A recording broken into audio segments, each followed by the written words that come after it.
Ang mga Pilipinong bandirigma ay kilala sa katapangan at kagitingang ipinamalas sa mga gerang nagdaan sa ating kasaysayan. Kaya naman hindi nakapagtataka na lubos silang hinahangaan ng mga kilalang personalidad sa buong mundo. Kabilang dyan si General Douglas MacArthur na minsang sinabing, "Give me 10,000 Filipinos and I shall conquer the world." Ngayong linggo, ipinagdiriwang ng Sandatahang Lakas ng Pilipinas ang kanilang ika-79 na anibersaryo. Noong mga nakaraang dekada, tila nang hina ang ating mga unipormadong sundalo. Nakalimutang bigyang prioridad ng mga nagdaang Pangulo. Sa pagpasok ng administrasyon ni Pangulong Noynoy Aquino, mas lumaki ang kanilang pondo. Binuhusan nito ng pansin ang polisiya sa batas na ang mandato ay maibalik ang tikas ng ating sandatahang lakas. Dahil sa atensyong kanilang nakuha, nabigyan na kaya ng bitamina ang kanilang puwersa? May sapat na ba silang kagamitan upang makayanang makipagsabayan sa mga kapitbahay natin sa Timog Silangang Asya? Kumusta na ang pagsasanay na pinagdaraanan ng mga nais mapabilang sa kanilang hanay? Sa madaling salita, sa kabila ng iba't ibang uri ng mga hamong dala ng makabagong panahon, may sapat bang rason upang masayang maipagdiwang ang kanilang anibersaryo ngayong taon?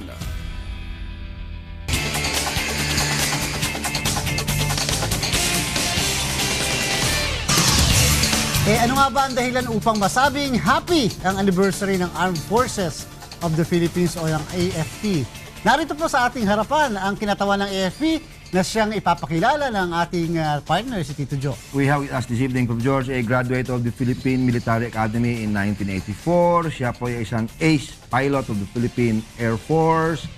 Right now, he is the Deputy Chief of Staff for Plans or J5 of the Armed Forces of the Philippines. Walang iba kundi si Major General Raul Del Rosario. Magandang gabi po, General. Magandang gabi po sa inyong lahat. Good evening, Attorney George, Jocas. Sa ngalan po ng Secretary of National Defense, Honorable Voltaire Gasmin, at ng Chief of Staff ng Armed Forces of the Philippines, General Gregorio Katapang, maraming salamat po sa pagpapaunlak ninyo sa amin dito upang makasama sa inyong programa. At Of course, welcome. Congratulate din namin kayo dahil po yung pong pangalawang star po ni General ay kakukuha lamang niya nitong 2014 October. Maraming salamat po. Yes, sir. And of course, the third star will soon be coming. Oo, Tito Joe. At ace pilot Ace pilot ang ating buting general. Sir, ang akin na lang po munang una itatanong. Ito po tayo ay magse-celebrate ng 79.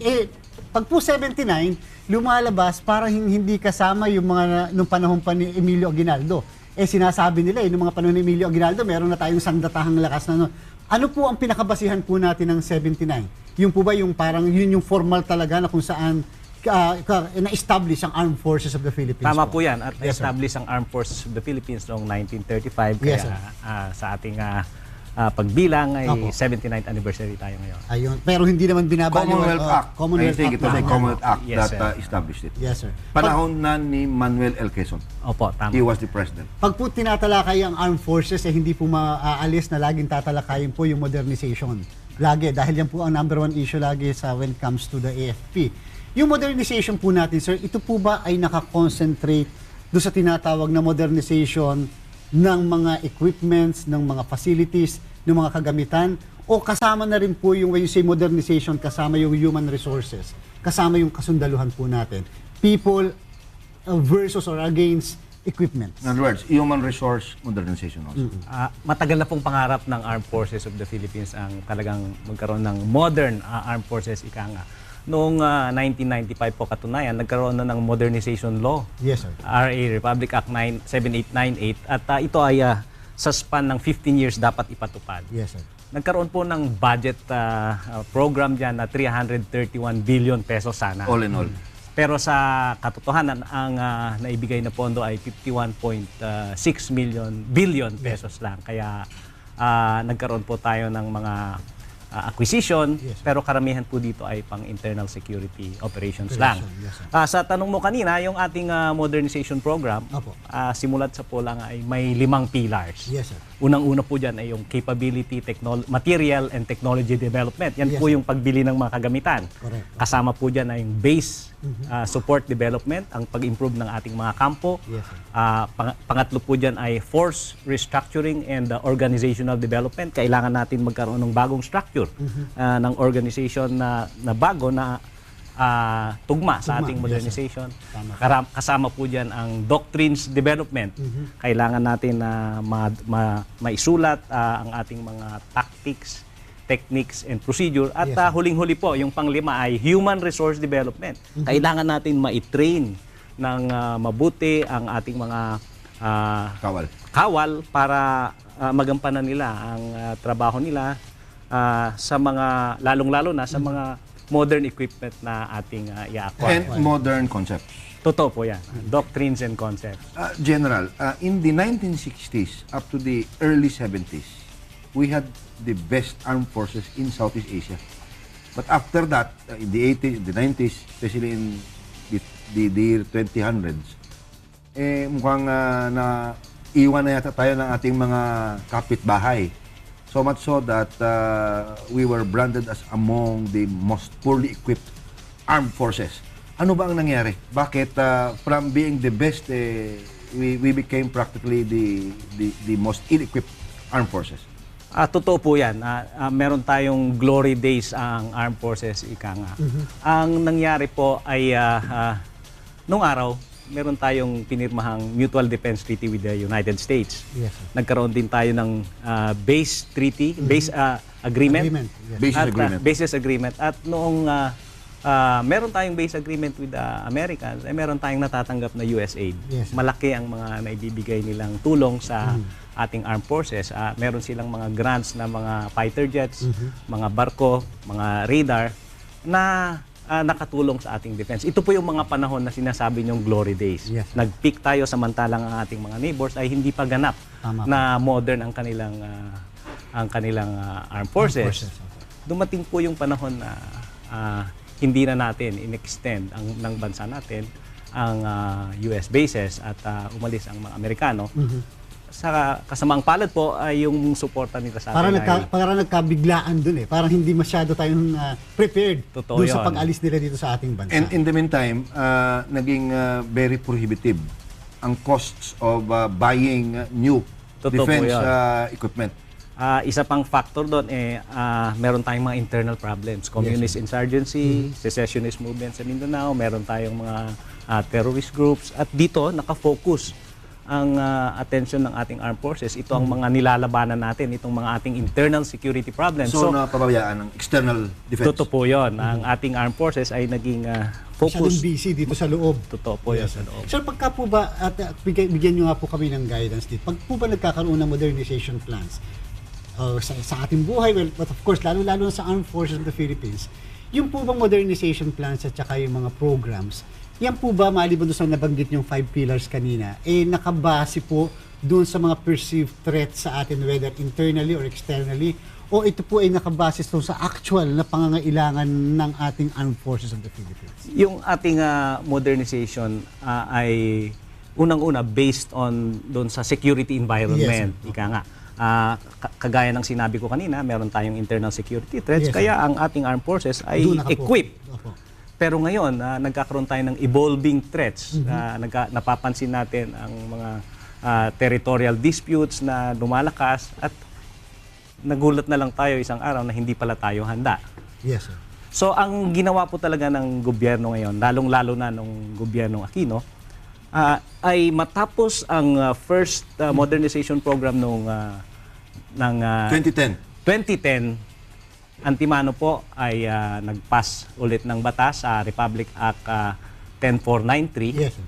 na i-extend ang modernization program for another 15 years. What happened, General? Sabi mo nga kanina, and I remember that very well, 331 billion pesos dapat ang gagastusin for the 15-year period from 1995 to 2010, and yet mga 51 billion lang ang all in Na-release. all na release sa 15 years na yan, and that's only about mga 20% ng total amount. Ano bang nangyari? Bakit hindi ito napondohan ng gusto at hindi ito natuloy?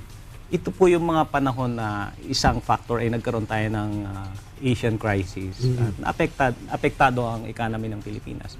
Ito rin po yung panahon na nagbago ang priority natin, lumalakas ang internal security. Yes, sir. So sinip natin ang supposed to be for modernization ay nag-focus tayo sa pag-address ng ating mga internal problems. Kung natatandaan nyo po, ito yung panahon na nagkaroon tayo ng Mindanao Offensive. Correct, yes, sir. Kaya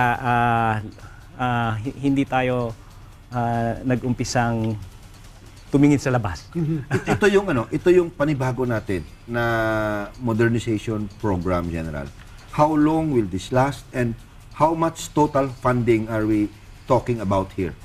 Unang-una Ito po, ba ay 15 years din or 10 years, and then how much is going to be spent for it? kagaya ng sinabi ko kanina, ang ating second modernization law Yes, sir. ay base sa ating emerging threat. Meron tayong mga external threat at base rin sa gusto nating sa strategy na gusto nating paghahanda sa ating mga threats na dumarating, kaya tinatawag nating strategy-based.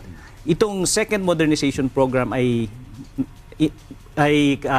15 years po ulit ang span niya at hinahati natin sa tatlong horizon, first and second, third horizon. Ang first horizon po ay from 2013 to 2017.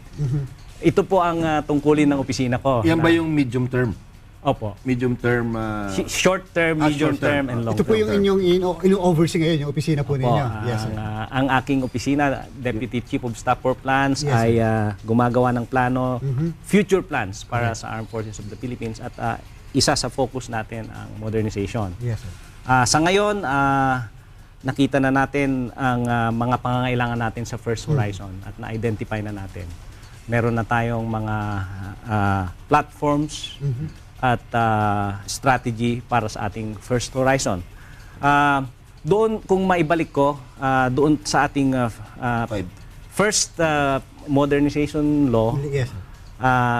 may mga projects for internal security operations, pero inumpisahan na rin natin ang projects for support to external defense. Kaya meron tayong mga inaabangang dumating na mga medium lift aircraft, light lift aircraft, at meron tayong mga inaabangang darating na Darating mga pa. additional ships. Yes, sir. Pero ang first horizon natin ay nakapokus na ngayon in completing the ISO projects and building up our West Philippine Sea project. Ika nga. So, how much all in all, up to 2017, is going to be spent for the modernization program? Ang nakasaad po sa RA 10349, Sa batas na yan. at least 75 billion for the first 5 years. Yun.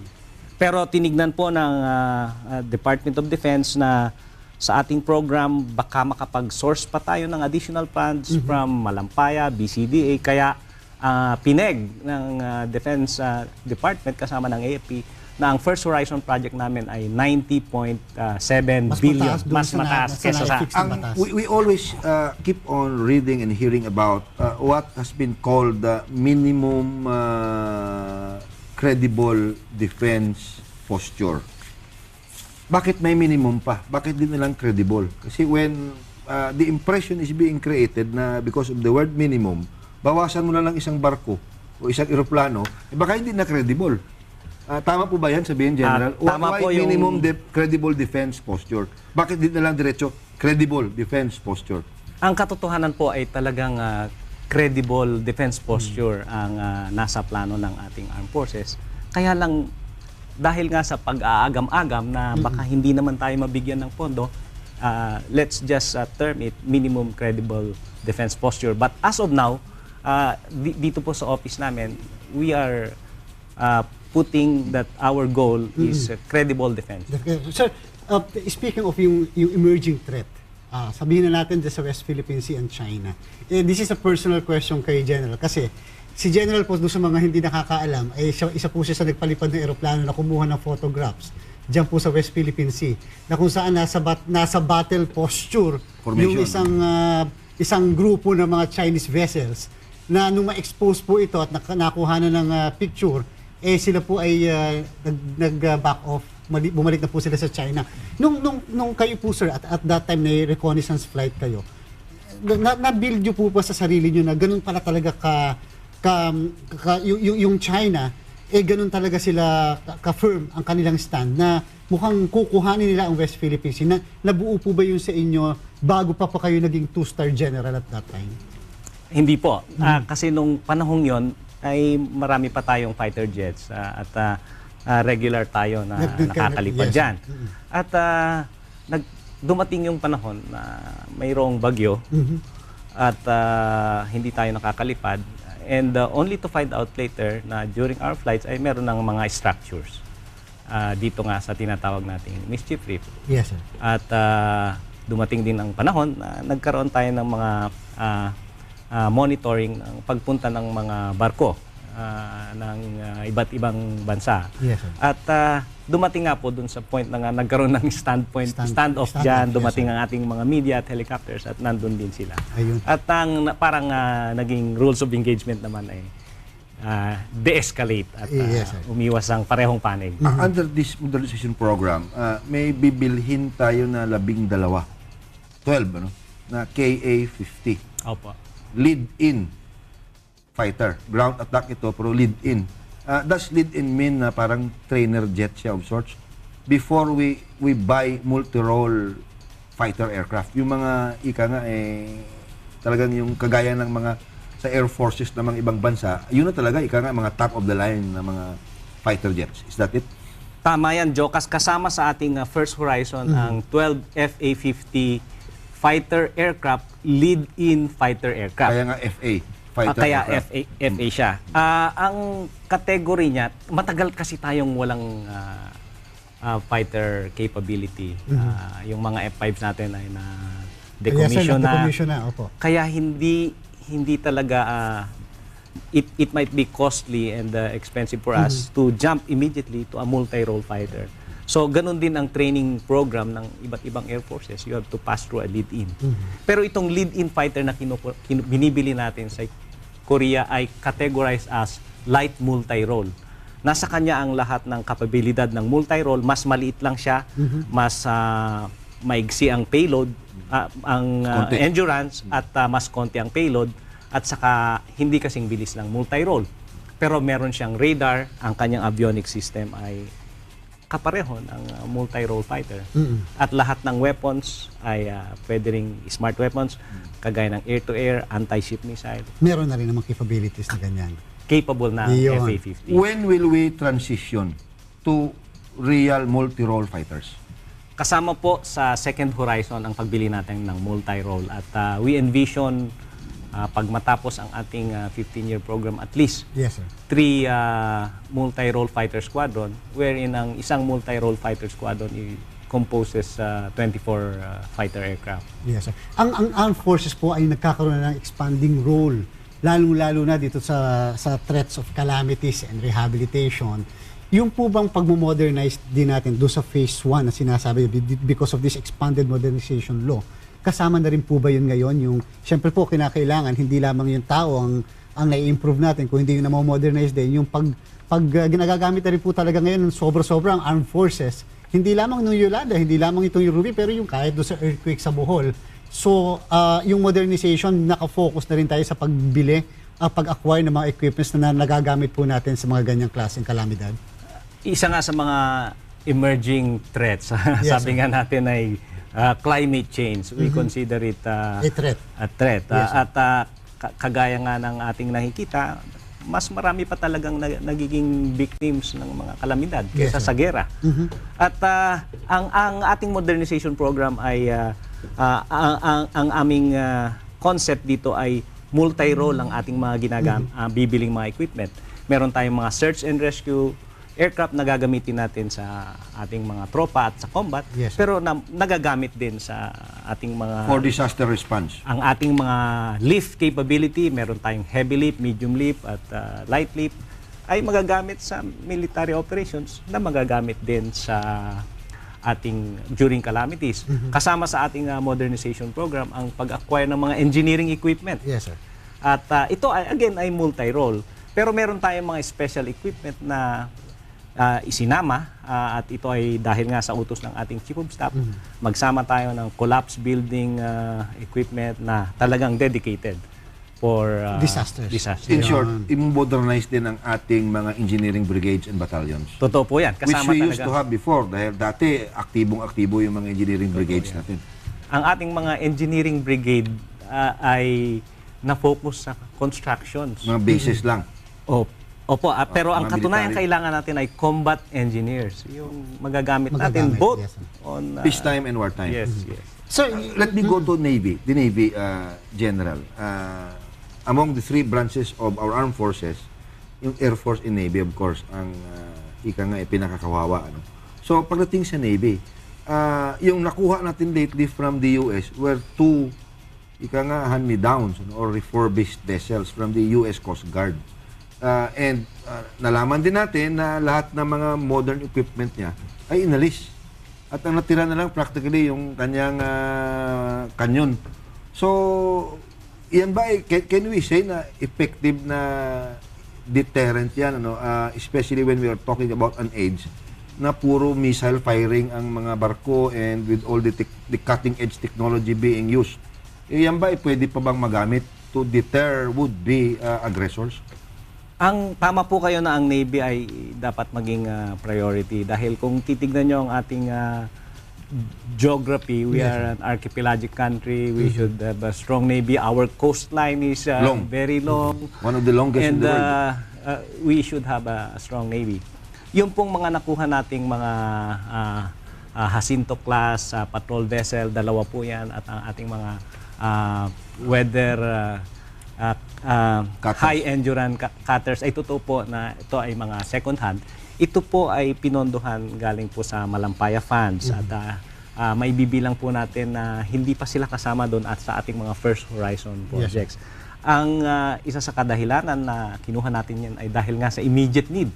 Kung bibili po tayo ng talagang brand new na barko, it will take us 2 to 3 years to acquire that. So, pero meron ng press for time. Ayun, We kahit need to at paano. least. Yes, sir. Para in the meantime, meron man lang Kahit paano yung mapapakita. Ito ka po man. yung mga stopgap na Stopgap tinatawag measures. natin. Sir, yung pong how do we now ensure because of these modernization programs natin, yung unang law, yung amended law, yung transparency in the procurement process, especially in the armed forces of the Philippines? Sa akin pong kaalaman, lahat ng ating bibilin ay nakaprogram. Yes, sir. Meron tayong mga defense assessment teams na tumingin sa circular of requirements, sa technical specifications. Yes. Talagang mamimit nila yung pangangailangan natin. At meron namang bids and award committee na namamahala sa procurement process. Yun. At ito ay naaayon doon sa RA 9184 na napakahigpit po ng process at naka-specify kung ano yung mga activities na gagawin. Meron po ring nakatalagang trust fund kung saan iniipon ang mga modernization fund Yes, sir. na sa tingin ko transparent at open naman. Why sa is lahat. it that meron pa rin mga failure sa bidding? Which delays, of course, the entire modernization program. Is it because napaka-stricto ng ating mga regulasyon, ano? Or is it because matindi talaga ang agawan, ano? Kung whoever gets the deal. Ako po ay member ng isang technical working group Yes, sir. na ang project ko po ay long range patrol aircraft. At nagkakaroon ng fail bid unang-una kung hindi nila ma-meet yung mga requirements na nakasaad sa bid document. Pangalawa, pag nakita natin eventually na they are not capable of meeting the requirements. At marami pa pong dahilan na ang suma total hindi nila na-meet yung mga hinihingi Hinihingi, ng yes, sir. bid documents. Sir, siyempre kapag pinag-uusapan, 79 years. Pagka po pinag-uusapan kung sa tao yan hindi mo na po bababaliwala ang mga pinagdaan ng mga karanasan, ang pinagdaan ng mga laban at pinagdaan ng buhay ng isang tao. Ganun din po ang Armed Forces of the Philippines, ang Philippine Military Academy. paano po natin ito ngayon inaayos despite yung mga nangyaring mga kontrobersiya, mga alingas-ngas na yan, paano po natin inaayos ngayon ang PMA upang maging world-class din naman yung pag-develop niya ng mga opisyales na mamamahala sa ating Armed Forces of the Philippines. Yan po ay sasagutin ni Major General Del Rosario after we pause for a short break. Diyan lamang po kayo. Magbabalik ang Political Watch!